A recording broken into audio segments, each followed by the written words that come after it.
بسم اللہ الرحمن الرحیم۔ حضرت ابو موسیٰ اشعری رضی اللہ تعالیٰ عنہ رسول اللہ صلی اللہ علیہ وآلہ وسلم سے روایت کرتے ہیں، آپ صلی اللہ علیہ وآلہ وسلم نے فرمایا، اللہ تعالیٰ نصف شعبان کی رات اپنے بندوں پر خصوصی طور پر متوجہ ہوتا ہے، اور وہ مشرک یا کینہ پرور کے سوا اپنی تمام مخلوق کو بخش دیتا ہے۔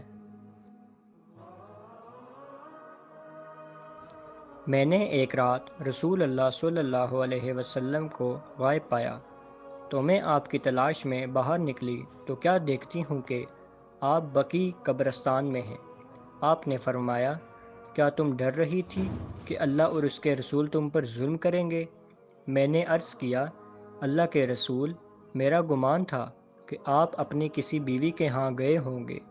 آپ نے فرمایا، اللہ تعالیٰ 15ویں شعبان کی رات کو آسمان دنیا پر نزول فرماتا ہے اور قبیلہ کلب کی بکریوں کے بالوں سے زیادہ تعداد میں لوگوں کی مغفرت فرماتا ہے۔